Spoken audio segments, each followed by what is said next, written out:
یاجوج ماجوج حضرت نوح علیہ السلام کے تیسرے بیٹے یافس کی اولاد میں سے ہے۔ یہ انسانی نسل کے دو بڑے وحشی قبیلے گزر چکے ہیں جو اپنے ارد گرد رہنے والوں پر بہت ظلم اور زیادتیاں کرتے تھے اور انسانی بستیاں تک تاراج کر دیتے تھے۔ قرآن مجید کی آیات توریت کے مطالب اور تاریخی شواہد سے معلوم ہوتا ہے کہ یہ لوگ شمالی مشرقی ایشیا میں زندگی بسر کرتے تھے اور اپنے وحشیانہ حملوں کے نتیجے میں ایشیا کے جنوبی اور مغربی علاقوں میں مصیبت برپا کرتے تھے۔ بعض تاریخ دانوں نے ان کے رہائشی علاقے ماسکو اور توبیل سی کے آس پاس بتلایا ہے، اور بعض کا خیال ہے کہ یاجوج و ماجوج کے شہر تبت اور چین سے بحر منجد شمال تک اور مغرب میں ترکستان تک پھیلی ہوئی تھی۔ حضرت ذوالقرنین کے زمانے میں یاجوج و ماجوج کے حملے و بال و جان بن گئے تھے۔ ان کی روک تھام کے لیے ذوالقرنین نے پہاڑوں کے مابین اونچی اور مضبوط دیوار تعمیر فرمائی۔ ذوالقرنین اور دیوار ذوالقرنین کا ذکر قرآن کریم کی سورۃ الکہف میں موجود ہے۔ جس ذوالقرنین کا قرآن مجید میں ذکر ہے، تاریخی طور پر وہ کون شخص ہے؟ تاریخی مشہور شخصیات میں یہ داستان کس پر منطبق ہوتی ہے؟ اس سلسلے میں مفسرین کے درمیان اختلاف ہے۔ تاریخی کتابوں کے مطالعے کے بعد لوگوں نے ذوالقرنین کی شخصیت اور دیوار ذوالقرنین سے متعلق مختلف اندازے لگائے ہیں۔ بہت سے قدیم علماء اور مفکرین سکندر اعظم کو ہی ذوالقرنین مانتے ہیں، مگر بعض ان کا انکار کر کے یہ دلیل پیش کرتے ہیں کہ ذوالقرنین دراصل حضرت سلیمان علیہ السلام کا خطاب تھا۔ جدید زمانے کے کچھ مفسرین و مفکر ذوالقرنین کو قدیم ایرانی بادشاہ سائرس اعظم یعنی کورش اعظم کا دوسرا نام قرار دیتے ہیں، اور یہ نسبتاً زیادہ قرین قیاس ہے، مگر بہرحال ابھی تک یقین کے ساتھ کسی شخص کو اس کا مصداق نہیں ٹھہرایا جا سکتا۔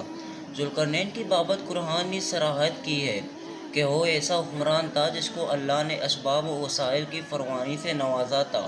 وہ مشرقی اور مغربی ممالک کو فتح کرتا ہوا ایک ایسے پہاڑی درے پر پہنچا جہاں اس کی دوسری طرف یاجوج اور ماجوج تھے۔ قرآن کریم کی سورۃ الکہف میں بحوالہ یاجوج ماجوج ذوالقرنین کے حالات بیان کرتے ہوئے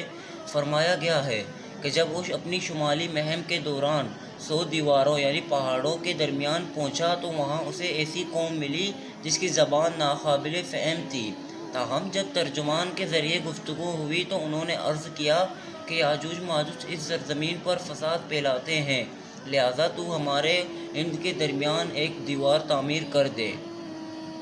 چنانچہ پھر یہ تفصیل ہے کس طرح ذوالقرنین نے اس قوم کو یاجوج ماجوج کی الغار سے بچانے کے لیے دیوار بنائی، اور جو دیوار بنائی گئی وہ کوئی خیالی اور معنوی نہیں بلکہ حقیقی اور حسی ہے، جو کہ لوہے اور پگے ہوئے تانبے سے بنائی گئی ہے، جس سے وقتاً طور پر یاجوج ماجوج کا فتنہ دب گیا۔ جب یہ دیوار تعمیر ہو گئی تو ذوالقرنین نے اللہ کا شکر ادا کیا جس نے دیوار بنانے اور لوگوں کو آئے دن کی پریشانیوں سے نجات دلانے کی توفیق بخشی تھی، مگر ساتھ ہی لوگوں کو یہ بھی بتا دیا کہ دیوار اگرچہ بہت مضبوط اور مستحکم ہے، مگر یہ لازوال نہیں، جو چیز بھی بنی ہے بالآخر اس کا فنا ہونا لازمی ہے، اور جب میرے رب کے وعدے کا وقت قریب آئے گا تو وہ اس کو پیوند یعنی خاک کر دے گا، اور میرے رب کا وعدہ برحق ہے۔ رہی یہ بات کہ دیوار ذوالقرنین کہاں واقع ہے، تو اس میں بھی اختلافات ہیں، کیونکہ آج تک ایسی 5 دیواریں معلوم ہو چکی ہیں اور جو مختلف بادشاہوں نے مختلف علاقوں میں مختلف ادوار میں جنگجو قوموں کے حملوں سے بچاؤ کی خاطر بنوائی تھی۔ ان میں سے سب سے زیادہ مشہور دیوار چین ہے، جس کی لمبائی کا اندازہ 1200 میل سے لے کر 1500 میل تک کیا گیا ہے اور اب تک موجود ہے، لیکن واضح رہے کہ دیوار چین لوہے اور تانبے سے بنی ہوئی نہیں ہے اور نہ کو کسی چوٹی کوہستانی درے میں ہے، وہ ایک عام مصالحے سے بنی ہوئی دیوار ہے۔ بعض کا اصرار ہے کہ یہ وہی دیوار مارب ہے کہ جو یمن میں ہے۔ یہ ٹھیک ہے کہ دیوار مارب ایک کوہستانی مارے پر واقع ہے، لیکن وہ سیلاب کو روکنے کے لیے اور پانی ذخیرہ کرنے کے مقصد سے بنائی گئی تھی۔ ویسے بھی وہ لوہے اور تانبے سے بنی ہوئی نہیں ہے، جبکہ علماء و محققین کا گواہی کے مطابق سرزمین کفکار، دریائے خزر اور دریائے سیاہ کے درمیان پہاڑوں کا ایک سلسلہ ہے۔ جو ایک دیوار کی طرح شمالی اور جنوب کو ایک دوسرے سے الگ کرتا ہے۔ اس میں ایک دیوار کی طرح درہ بھی موجود ہے جو مشہور داریال ہے۔ یہاں اب تک ایک قدیم تاریخی لوہے کی دیوار نظر آتی ہے۔ اسی بنا پر بہت سے لوگوں کا نظریہ ہے کہ دیوار ذوالقرنین یہی ہے۔ اگرچہ دیوار ذوالقرنین بڑی مضبوط بنائی گئی ہے، جس کے اوپر چڑھ کر یا اس میں سوراخ کر کے یاجوج ماجوج کا ادھر آنا ممکن نہیں ہے، لیکن جب اللہ کا وعدہ پورا ہوگا تو وہ اسے ریزہ ریزہ کر کے زمین کے برابر کر دے گا۔ اس وعدے سے مراد قیامت کے قریب یاجوج ماجوج ظہور ہونا، یعنی قیامت کے قریب یاجوج ماجوج کا ظہور ہونا۔ صحیح بخاری کی ایک حدیث ہے کہ حضور اکرم صلی اللہ علیہ وسلم نے اس دیوار میں توڑے سے سوراخ کو فتنے کے قریب ہونے سے تعبیر فرمایا۔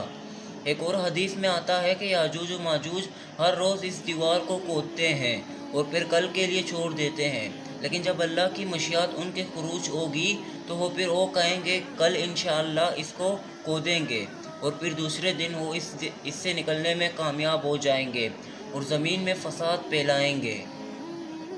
یعنی انسانوں کو بھی کھانے سے گریز نہیں کریں گے۔ تو اللہ تعالیٰ کی طرف سے حضرت عیسیٰ علیہ السلام کو حکم ہوگا کہ وہ مسلمانوں کو طور کی طرف جمع کر لیں، کیونکہ یاجوج ماجوج کا مقابلہ کسی کے بس میں نہ ہوگا۔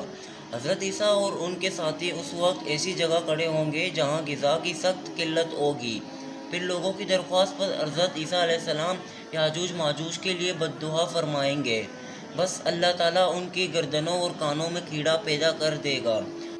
جو بعد میں پوڑا بن جائے گا، جس کے پھٹنے سے یہ ہلاک ہونا شروع ہو جائیں گے، سب کے سب مر جائیں گے۔ ان کی لاشوں سے ایک بالشت زمین بھی خالی نہ ہوگی اور ہر طرف ان کی لاشوں کی گندی بو پھیل جائے گی۔ پھر عیسیٰ ابن مریم دعا کریں گے تو اللہ جل و شانہ اونٹ کی گردن برابر پرندے بھیجیں گے جو ان کی لاشوں کو اٹھا کر جانے کہاں پھینک دیں گے۔